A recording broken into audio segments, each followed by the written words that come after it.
against.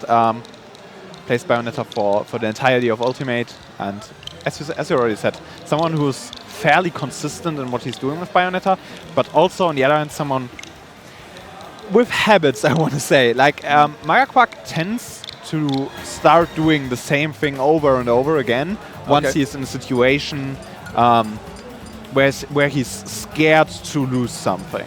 And that's a bit problematic for him, and something, if you figure it out fast enough, will lose him games.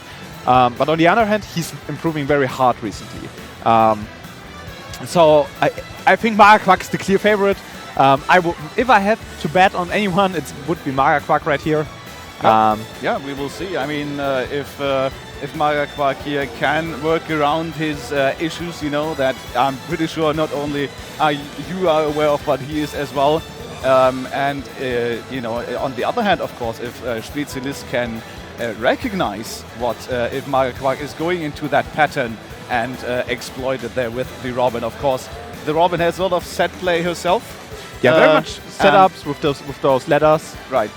And so maybe if you know, with that set play and with the setups which can net you a lot of damage, like the fire into another fire into up air, whatever you want, like the double arc fire combo there. Those arc fire ladders can be really deadly. Yeah. They're just so painful, and if one arc fire hits, you can just ladder you up. And Bayonetta also has some problems recovering. Like, she can never normal get up against. It's just not an option. And Spezilist can just play around those options. Like, the overall ledge trap of Robin is so insane, and against Bayonetta this should be the case too. We will see about that. Of course, Bayonetta doesn't really snap the ledge. And the thing is there that if Arcfire is placed correctly on the ledge, then she's going to get reset over and over again. Doesn't do much damage, but kind of eats at your mental, right? Yeah, you're just trying to get to that ledge, and that Arcfire is there, and you just can't grab the ledge. Yeah, also, at some point, if Magerquark gets stuck into the Arcfire, Spezilist can just go for a down smash, get an early kill. Like, Robin has very high amount of setups against Bayonetta to play. Like, if Bayonetta snips over the ledge, it's just gonna be over for her. But the question is Spezilist able to work around those setups, and is he able to put out those setups consistently? We will see right now. I guess we're getting into game, ladies and gentlemen. Let's go. We have Spezilist against Magerquark, Robin versus Bayonetta here.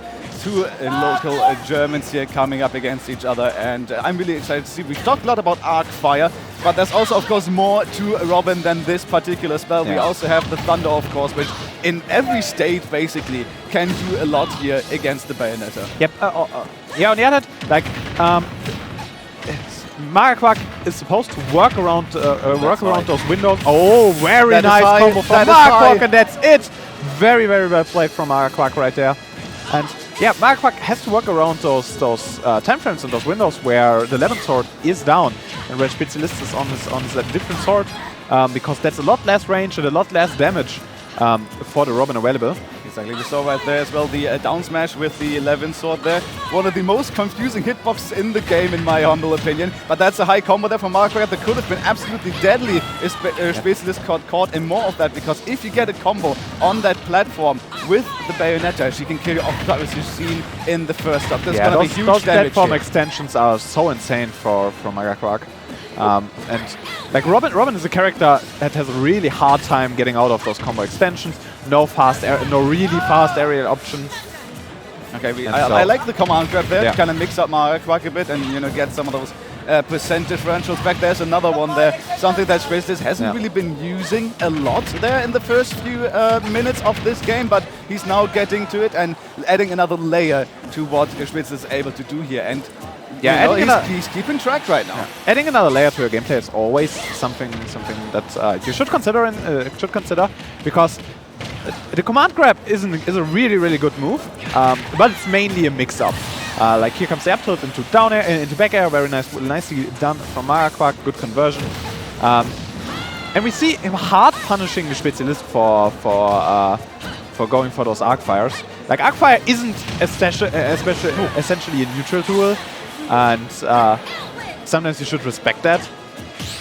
Yeah, well, I mean, it can be a very good advantage too as well, to extend, as we've already, talked about. But in neutral, of course, it kind of just puts a wall there that it can't really pass through. That's a nice attempt for Magerquark to end this game early, maybe working on a 3-stock, but that is now gone as Spezilist is connecting that up air to get the stock off. So now, with all the resources here on Spezilist, slowly but surely dwindling, that fish inches away from Spezilist's face, and that's gonna be the up smash. Not quite the kill for Magerquark. The back air will do it from for Magerquark there, and he's gonna take the first game. Very nicely done. Nice one from Magerquark, getting into game 1, and starting off our streaming session with a Bayonetta win.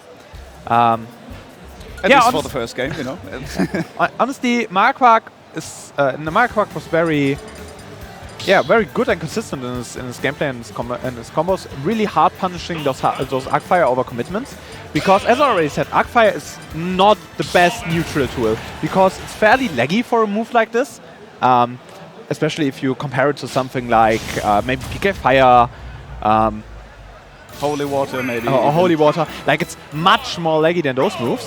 And so Magerquark really going for those punishes.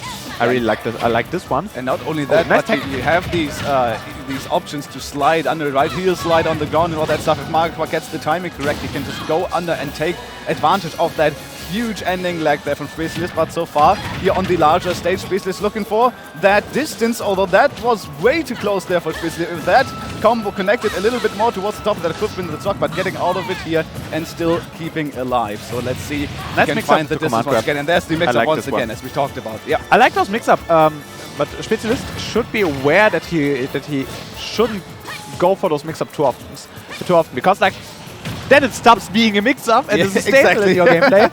And Magerquark can adjust to this one. And we can see, there is such a thing as the non-mix-up mix-up. We will see if that comes to play at some point. But yeah, that is good, just the fire into the wrong direction there. And yeah, Magerquark's going to get that easy forward smash on that one. That was nicely done. Good reaction on Magerquark on that one as well. Now we're going high here with the combo. It's not going to kill off the top because of that high ceiling of the stage, but adding so much damage there to Spezilist. 65%, but good take from Spezilist there with the down smash. Good job from the Spezilist getting the down smash kill, because as we already said, Bayonetta doesn't really snap the ledge. And that Matrix dodge. Yeah, the down smash is really good. I love the Matrix dodge there from Magerquark with the heel slide under the Arc Thunder there. Really nicely done from Magerquark. And this is what I meant, which you can do with Arc Fire as well. There's the counter there as well, which we haven't really seen it much. That's an option against the projectiles, of course, as well. And Magerquark now adding that layer to his gameplay. Yeah, sliding with the heel slide below the projectiles is a really, really good option for Magerquark. Oh, that's a good catch, though. Something he uses very often, and that's the SD. But Magerquark already had him at 111%, so the kill would have come sooner or later. Yeah, it was a very difficult situation there for Spezilist off stage. Oh, going off stage once again. And of course, with Robin, you have to be careful. Your recovery can run out, and if Magerquark with a Bayonetta, with a character like Bayonetta, can just stay off stage for so long, you can rinse and repeat those edge guards until Spezilist is running out. So he has to be extremely careful off stage. Now that's a high catch with the combo right there, but Spezilist gets out of it just in time. Yeah, Spezilist getting out of this is so crucial, because now he still has a chance in this game. With 1 or 2 Arcfire ladders, he can bring this back, but Magerquark going deep, bringing him under the platform, but doesn't quite get the kill.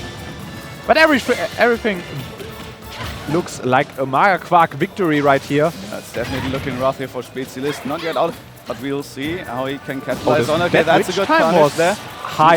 Such a high commitment. That was a very hard caller. There's the jab. That is going to do it. I think the DI not quite on point on that one there, but Magerquark will take it 2-0, and there's the hack. There you go. You love to see it. You love to see it. You love to see some sportsmanship right there. And of course, these guys, they know each other, right? Yeah, so, it's like 808 and Perfect Platinum. Like some fairly similar lands. So yeah, of course, some fairly similar vibes. Very nice.